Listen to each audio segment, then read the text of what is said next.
मेरे क्रूर हस्बैंड। क्या हुआ अमित, सब ठीक तो है? नहीं भैया, विवेक का फ़ोन आया था, जैस्मिन पर अटैक हुआ है, वह सब हॉस्पिटल गए हैं। आप सबको लेकर हॉस्पिटल जाइए। मैं मोक्ष का विला जा रहा हूँ, साहिल वहाँ अकेला है। अमित ने सारी बातें बिना रुके कह दी।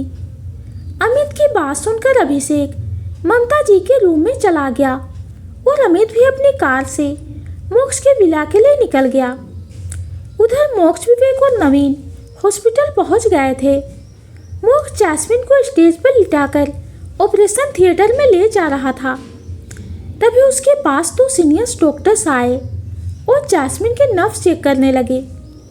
और तभी एक डॉक्टर ने दूसरे को देखा और ना में सिर हिला दिया।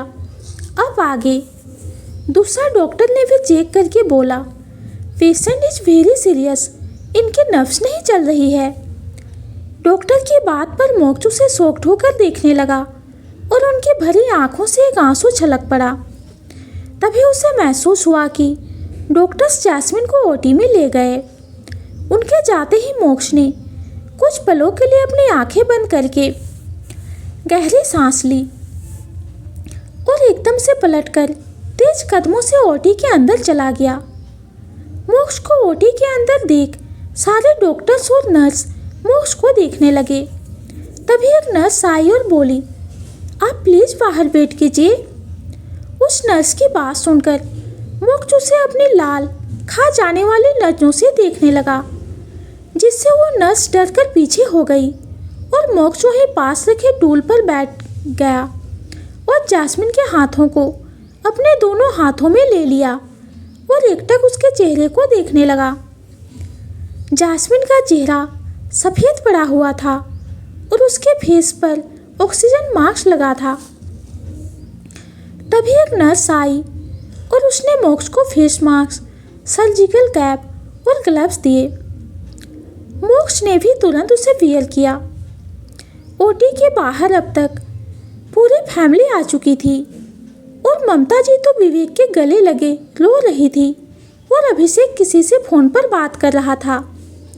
लता भी काफ़ी परेशान थी, उसकी आंखें भरी हुई थी। चुप हो जाइए मॉम, जैस्मिन को कुछ नहीं होगा। तभी अभिषेक उनके पास आया और बोला, विवेक ये कैसे हुआ? अभिषेक की बात पर विवेक ने सिर झुका लिया तो अभिषेक गुस्से भरी तेज आवाज में बोले, I said have did this happen? Abhishek की तेज आवाज पर विवेक कांप गया और नजर झुकाए बोला, डायमंड के शिपिंग का पता अंडरवर्ल्ड में लग गया है, जिसके 4 गैंगस्टर को मोक्ष ने मार दिया था, पर उनकी पूरी टीम है, जिसमें से 2 को आज मारा, लेकिन मारने से पहले ही एक ने मोक्ष पर अटैक कर दिया और तभी पता नहीं कहां से जैस्मिन आ गई और मोक्ष के आगे खड़ी हो गई, जिससे मोक्ष के बदले जैस्मिन पर अटैक हो गया। विवेक की बात पर अभिषेक ने कहा, तुम सब पागल हो गए हो? उस बच्ची को इन सब में घसीटने की क्या जरूरत थी? बिना किसी गलती के आज वो मासूम बच्ची जिंदगी और मौत के बीच खड़ी है। अभिषेक की बात सुनकर अमित, जो अभी अभी आया था, उसके मुंह से अचानक निकला, क्या? जिससे सब उस तरफ देखने लगे और अमित चलते हुए अभिषेक के पास आया और बोला, जैस्मिन ठीक है ना भैया, हम उससे मिल सकते हैं ना? साहिल उसके लिए रोते रोते सोया है। अमित की बात सुनकर ममता जी उसके पास आई और उसके गले लगकर रोती हुई बोली, नहीं अमित, उसके पेट में कांच से मारा है। मोक्ष के लिए उसने अपनी जान दांव पर लगा दी। मोक्ष को तो उसने बचा लिया और खुद इस हाल में पहुंच गई। ममता जी की बात सुनकर अमित ने उसके बैग पर हाथ रखा और धीरे से बोला, शांत हो जाइए माँ, उसे कुछ नहीं होगा। उसे हम सबके लिए ठीक होना ही पड़ेगा, आप हिम्मत रखिए। अगर आप ही ऐसे टूटेंगी तो मोक्ष को कौन संभालेगा?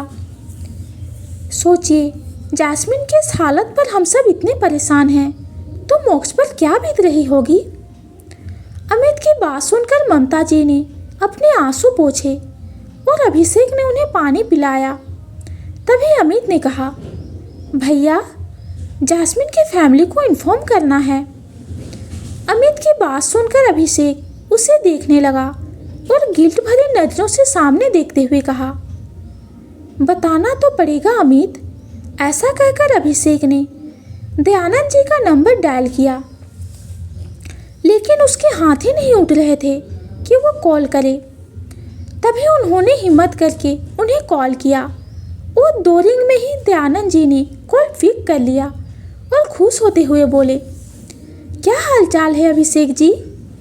दयानंद जी की बात सुनकर अभिषेक के चेहरे पर परेशानी की लकीरें उभर आई। और आए भी क्यों ना, आखिर जैस्मिन दयानंद जी की बेटी है और उन्होंने अपने कलेजे का टुकड़ा उन्हें दिया है और वो उनकी हिफाजत भी नहीं कर पाए। अभिषेक को समझ नहीं आ रहा था कि वो दयानंद जी से कैसे कहे। उन्हें शब्द नहीं मिल रहे थे। सिंघानिया मेंशन की हर मुसीबतों का झटका सामना करने वाला अभिषेक को आज दयानंद जी से बात करने में गिल्ट और डर लग रहा था। अभिषेक इस उलझन में थे कि वो दयानंद जी से कैसे बात करे। तभी उधर से दयानंद जी की टेंशन भरी आवाज़ आई, क्या बात है अभिषेक जी, सब ठीक तो है ना? वो दयानंद जी, अभिषेक के मुंह से शब्द नहीं निकल रहे थे। तभी अमित ने उनके कंधे पर हाथ रखा तो अभिषेक ने आगे कहा, दयानंद जी, जैस्मिन पर अटैक हुआ है और इस वक्त वो ऑपरेशन थिएटर में है। अभिषेक की बात सुनकर दयानंद जी एकदम से बोले, क्या? उसे ज़्यादा लगी तो नहीं? वो ठीक है ना? दयानंद जी, मेरा जेट दिल्ली एयरपोर्ट पर 1 घंटे में लैंड हो जाएगा, आप सब यहाँ आ जाइए। अभिषेक की बात सुनकर दयानंद जी ने बेड से उठते हुए कहा, हाँ हाँ, हम सब बस निकल ही रहे हैं। दयानंद जी की बात सुनकर गायत्री जी ने कहा, क्या हुआ जैस्मिन को? गायत्री जी की बात पर दयानंद जी कुछ पल सोच में पड़ गए और फिर रिलैक्स होते हुए बोले, ज़्यादा डरने की बात नहीं है, बस वो सीढ़ियों से गिर गई है, हल्का सा फ्रैक्चर है। दयानंद जी की बात सुनकर गायत्री जी ने फिक्र करते हुए कहा, पता नहीं क्या हो रहा है मेरी बच्ची के साथ। जब से शादी हुई है तब से ही उस पर पता नहीं कहाँ से मुसीबतें आ रही है। मेरा तो कल से ही दिल बहुत घबरा रहा है, बार बार उसकी याद आ रही है। तुम ज़्यादा सोच रही हो, जैस्मिन ठीक है, चलो जल्दी, आधे घंटे में ही हमें निकलना है। दयानंद जी की बात सुनकर गायत्री जी जल्दी से उठ गई और दयानंद जी ने शुभम मैम को बताने चले गए और बाहर आके उन्होंने अपने मैनेजर को फ़ोन किया। उनके मैनेजर ने भी 4 रिंग में ही कॉल रिसीव कर लिया और नींद भरी आवाज़ में बोला, हाँ दयानंद बोलो, इतनी सुबह सुबह कॉल किया? जिससे दयानंद जी बोले, संजय, आज मैं ऑफिस नहीं आ पाऊँगा, जैस्मिन पर अटैक हुआ है तो हम सब मुंबई जा रहे हैं। ऐसा कहकर दयानंद जी ने अपनी आंख में आए आंसू को बहने से रोकते हुए अपनी आंखें बंद कर ली। वो सामने से संजय बोला, क्या गुड़िया को ज़्यादा लगी तो नहीं? वो ठीक तो है ना? किसने किया अटैक और क्यों? कुछ नहीं पता संजय, और हमने गायत्री जी के सामने ज़्यादा कुछ पूछा भी नहीं तो उन्हें संभालना मुश्किल हो जाता। दयानंद जी की बात पर संजय ने कहा, ठीक है दयानंद, तुम जाओ, मैं यहाँ सब देख लूँगा। संजय की बात सुनकर दयानंद जी रूंधे गले से हाँ कहा, जिससे संजय बोले, तुम फिक्र मत करो दयानंद, हमारी गुड़िया को कुछ नहीं होगा, वो जल्दी ठीक हो जाएगी। संजय की बात पर दयानंद जी ने हूँ करके फ़ोन कट कर दिया और संजय ने कुछ पल सोचा। आकाश को बता ही देता हूँ, जैस्मिन उसकी दोस्त है। संजय कोई और नहीं बल्कि आकाश के पापा और दयानंद जी के अच्छे दोस्त हैं। संजय और दयानंद जी एक ही फार्म में काम करते हैं। उनकी दोस्ती एकदम अपनों जैसी है, इसलिए जैस्मिन और आकाश भी काफ़ी अच्छे दोस्त हैं। कुछ पल सोचने के बाद संजय उठे और आकाश के रूम में चले गए। इधर पूरा सिंघानिया फैमिली को हॉस्पिटल में बैठे हुए 2 घंटे से ज़्यादा हो गया था, लेकिन अभी तक कोई खबर नहीं आई थी और ओटी में जास्मिन का ऑपरेशन चल रहा था और मोक्ष अभी भी उसका हाथ पकड़े बैठा था। तभी डॉक्टर्स ने सारे सर्जिकल इक्विपमेंट रखे और माथे का पसीना पोंछा। तभी मोक्ष एकदम से खड़ा हुआ और डॉक्टर उसके पास आकर बोले, ऑपरेशन इज डन, बट काफ़ी ब्लड लॉस हुआ है, इसीलिए उन्हें ब्लड की ज़रूरत है। आप जल्द से जल्द वी पॉजिटिव ब्लड अरेंज कर दीजिए, उसके बाद ही कुछ कह सकते हैं। डॉक्टर की बात सुनकर मोक्ष का पारा चढ़ गया और उसने डॉक्टर की कॉलर पकड़ ली और दांत पीसते हुए बोला, व्हाट डिड यू से? कैसे डॉक्टर हो तुम? क्यों नहीं कर सकता मेरी वाइफ का इलाज? ऐसा कहकर मोक्ष उस डॉक्टर का गला दबाने लगा और बाहर जब सबने ओटी से मोक्ष के चिल्लाने की आवाज़ें सुनी तो अभिषेक, अमित और विवेक एकदम से अंदर आए और मोक्ष को देखकर हैरान हो गए। तभी मोक्ष फिर से बोला, एक बात कान खोलकर सुन लो, I want my Jasmine safe and any cost, नहीं तो मैं इस पूरे हॉस्पिटल को शमशान बना दूंगा और सबसे पहले तेरी चिता जलेगी। मोक्ष को ऐसे बिहेव करते देख अमित और विवेक जल्दी से उसके पास गए और मोक्ष को डॉक्टर से अलग करने लगे, लेकिन मोक्ष इतने गुस्से में था कि विवेक और अमित का भी उस पर कोई असर नहीं हो रहा था। तभी अभिषेक चिल्ला कर बोले, Moksh, what are you doing? Behave like gentle. Abhishek की बात सुनकर मोक्ष ने अपनी पकड़ उस पर लूज कर दी और डॉक्टर जोर जोर से खांसने लगा। वो संभलने की कोशिश करने लगे। तभी अभिषेक ने विवेक को इशारा किया कि वो मोक्ष को बाहर लेकर जाए।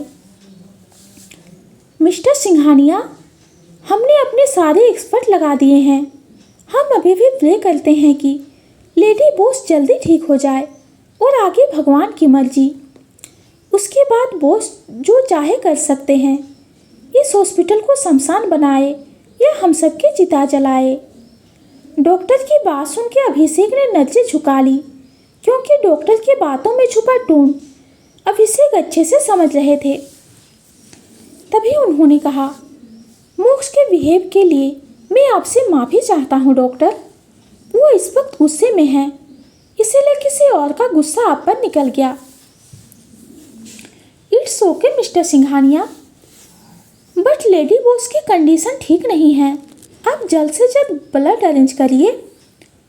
डॉक्टर की बात सुन के अभिषेक अपने सारे कॉन्ट्रैक्ट्स पे कॉल करके उसके लिए ब्लड अरेंज करने में लगा दिए। उधर एक प्राइवेट रूम में मोक्ष विवेक के गले लगकर उसे कह रहा था, विवेक, जैस्मिन ठीक हो जाएगी ना? उसे कुछ नहीं होगा ना? मैं उसके बिना नहीं जी पाऊंगा। मोक्ष की बात सुनकर विवेक ने उसकी पीठ सहलाते हुए कहा, उसे कुछ नहीं होगा मोक्ष, वो ठीक हो जाएगी। उसे ठीक होना पड़ेगा, तुम्हारे लिए उसे ठीक होना ही पड़ेगा। विवेक की बात सुनकर मोक्ष थोड़ा रिलैक्स हुआ और विवेक ने उसे पास में ही सोफे पर बिठा दिया। तभी बाहर से किसी के रोने की आवाज़ आई, जिससे विवेक ने कहा, तुम रुको, मैं देखता हूँ। ऐसा कहकर विवेक बाहर चला गया और इधर उधर देखने लगा, जिससे उसे पता चला कि जैस्मिन की फैमिली आ चुकी है और गायत्री जी दयानंद जी के गले लगकर रो रही हैं। तभी उसकी नज़र आकाश और कुणाल पर गई। आकाश को जैसे उसके पापा ने जैस्मिन के बारे में पता चला तो उसने तुरंत ही दयानंद जी से बात की और उनके साथ चलना चाहा। उनके पापा ने भी उसे नहीं रोका, इसीलिए आकाश कुणाल के साथ एयरपोर्ट आ गया। उनके साथ आने नहीं आई थी क्योंकि उसकी मम्मी की तबीयत बहुत ख़राब थी। विवेक ने एक नज़र आकाश को देखा और मोक्ष के पास चला गया और उसके कंधे पर हाथ रख के बोला, मोक्ष, जैस्मिन के मॉम डैड आ गए हैं। विवेक की बात सुनकर मोक्ष ने हाँ में सिर हिला दिया और तेज कदमों से बाहर चला गया। तभी डॉक्टर आए और डरते हुए मोक्ष से बोले, बॉस, हॉस्पिटल में भी पॉजिटिव ब्लड नहीं है। उस डॉक्टर की बात सुन के मोक्ष, जिसका गुस्सा अब थोड़ा कम हो चुका था, वो फिर से बढ़ने लगा। तभी आकाश उनके पास आया और बोला, डॉक्टर, जैस्मिन को ब्लड चाहिए। मेरा और उसका ब्लड ग्रुप सेम है, आप जितना चाहे उतना ब्लड ले लीजिए। आकाश की बात सुनकर मोक्ष ने अपनी खा जाने वाली नज़रों से उसे देखा और तभी अभिषेक आगे आए और एक उम्मीद लिए बोले, क्या तुम जैस्मिन को ब्लड दोगे? जिसके जवाब में आकाश ने हाँ में सिर हिलाते हुए कहा, हाँ सर। आकाश की बात पर अभिषेक खुश हो गए और डॉक्टर को इशारा किया और डॉक्टर ने आकाश को कुछ टेस्ट के लिए भेज दिया और मोक्ष भी आकाश को जाता हुआ देखने लगा और कुछ देर में ही आकाश को जैस्मिन के साइड वाले बेड पर लिटाया और जैस्मिन को ब्लड चढ़ने लगी। आकाश भी चुपचाप लेटा एकटक जैस्मिन को देख रहा था। जैस्मिन को ऐसे देखकर उसके दिल में दर्द हो रहा था और कुछ ही देर में उसने अपनी आंखें बंद कर ली। 1 घंटे बाद नर्स रूम में आई और आकाश से बोली, मिस्टर, अब आप जा सकते हैं। ऐसा कहकर उसने आकाश के हाथ से सर्जिकल इक्विपमेंट निकाले और बाहर चली गई। आकाश भी अपनी जगह से उठा और धीरे धीरे जैस्मिन के पास आ गया और उसके पास बैठकर उसके फेस को देखने लगा। उसकी आंखें नम हो गई थी। तभी उसने भरे गले से कहा, जल्दी ठीक हो जाओ, मैं तुम्हें ऐसे नहीं देख पा रहा। मेरे सीने में दर्द हो रहा है। एक तो तुम मुझसे इतनी दूर आ गई हो कि तुम्हें देखने के लिए तरस जाता हूँ और अब इतना बड़ा दर्द दे रही हो। ऐसा कहकर उसने बड़े ही प्यार से जैस्मिन के माथे पर किस कर ली, लेकिन वो इस बात से अनजान था कि 2 भयानक नजरें उसे ही देख रही है। तभी आकाश उठने लगा कि उसकी नज़र अपने सामने खड़े मोक्ष पर गई, जो उसे ही देख रहा था। मोक्ष के एक्सप्रेशन एकदम कोल्ड थे और वो एकटक आकाश को ही देख रहा था। आकाश भी मोक्ष को देखने लगा। तभी मोक्ष उसके पास आया और बोला, मुझे देखकर रुक क्यों गए? होठों को भी चूम लो। जैस्मिन तो बेहोश है, इसी बात का बेनिफिट ले लो, किसी को कुछ पता नहीं चलेगा। मोक्ष की बात सुन के आकाश की भीगी आंखें शर्म से झुक गई, लेकिन उसने उन्हें छलकने से रोकते हुए मोक्ष की आंखों में देखकर कहा, मोक्ष, जैसा तुम कह रहे हो वैसा कुछ नहीं है। मैं और जैस्मिन बस अच्छे दोस्त हैं और रहेंगे। Oh really? Just good friend, nice joke. ऐसा कहकर मोक्ष ने एकदम से आकाश की कॉलर पकड़ ली और दांत पीसते हुए कहा, अगर तुमने मेरी जैस्मिन को ब्लड नहीं दिया होता ना, तो अभी के अभी तुम्हारी इस हरकत पर इस हॉस्पिटल में तुम्हारी कब्र खोद देता। ऐसा कहते कहते मोक्ष की आंखों में खून उतर आया और आकाश ने भी उसके हाथ पकड़ते हुए कहा, मेरी जैस्मिन, अगर तुम्हें जैस्मिन की इतनी ही फिक्र होती ना, तो आज वो इस हाल में नहीं होती। उसकी इस हालत की जिम्मेदार तुम हो। तुम्हारे गलत कर्मों की सजा जैस्मिन को भुगतनी पड़ रही है। आकाश की बात सुनकर मोक्ष ने डेविल स्माइल की और उसकी कॉलर छोड़ दी और उसे ठीक करते हुए बोला, बहुत प्यार करते हो ना मेरी जैस्मिन से, और तुमने तो ये प्रूव भी कर दिया। अब मैं अपनी बीवी के इतने प्यारे आशिक की जान तो नहीं ले सकता। पर थोड़ा रुककर आकाश की आंखों में देखते हुए आगे बोला, अब जैस्मिन तुमसे सिर्फ नफरत करेगी और उस नफरत का मेन रीजन तुम खुद होगे। Just wait and watch. ऐसा कहकर उसने एक नज़र जैस्मिन को देखा, जो बेहोश थी, लेकिन उसकी कंडीशन पहले से बेहतर लग रही थी। तभी मोक्ष एकटक जैस्मिन के चेहरे को देखते हुए उसकी तरफ झुकने लगा। आकाश भी कन्फ्यूजन नज़रों से मोक्ष को ही देख रहा था। तभी मोक्ष ने जास्मिन के गाल पर हाथ रखा और उसके होठों पर अपने होठ रख दिए और उसके निचले होठ को हल्के से किस कर लिया। मोक्ष की इस हरकत पर आकाश ने उनसे अपनी नजरें हटा ली और आंखें बंद करके दूसरी तरफ फेर लिया। तभी मोक्ष उठा और डेविल स्माइल लिए आकाश को देखने लगा। आकाश ने भी मोक्ष को देखा, जिससे मोक्ष ने अपनी स्माइल और गहरी कर ली। इस वक्त वो इस तरह से मुस्कुरा रहा था जैसे उसने कोई बहुत बड़ी जंग जीत ली हो। ऐसा करके मोक्ष रूम से बाहर चला गया और आकाश ने भी एक नज़र जास्मिन को देखा और रूम से बाहर चला गया। मोक्ष ने एक नज़र पूरी फैमिली को देखा और विवेक के पास जाकर उसे अपने साथ चलने का इशारा किया और विवेक उसके साथ चला गया। आकाश भी बाहर आया और एक नज़र सबको देखा तो कुणाल ने उसे पास के चेयर पर बिठा दिया और लता ने उसे अनार का जूस दे दिया। पूरी फैमिली को हॉस्पिटल में बैठे हुए 5 घंटे से ऊपर हो गए थे। सुबह के 5:30 बजे से अब तक 10 बजने को आए थे, लेकिन जास्मिन को होश नहीं आया था। और तभी सबकी नज़र सामने से आते मोक्ष पर गई, जिसके फेस पर अब एक सेटिस्फेक्शन दिख रहा था। तभी उसके पास भागता हुआ साहिल आया और रोते हुए बोला, डैडी, साहिल की मम्मा साहिल को छोड़कर चली गई। कितने दिन बाद साहिल को मम्मा मिली थी।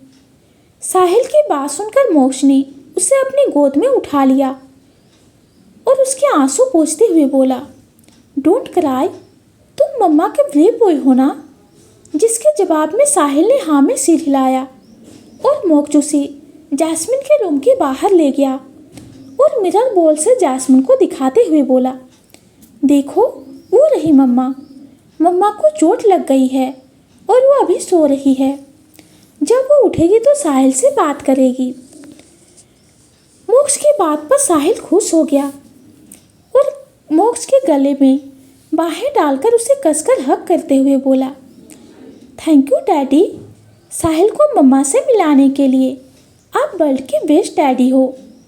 साहिल की बात सुनकर मोक्ष के उतरे हुए चेहरे पर एक छोटी सी स्माइल आ गई और उसने साहिल को अमित की गोद में देते हुए कहा, साहिल जाओ और ब्रेकफास्ट करो, नहीं तो मम्मा गुस्सा हो जाएगी।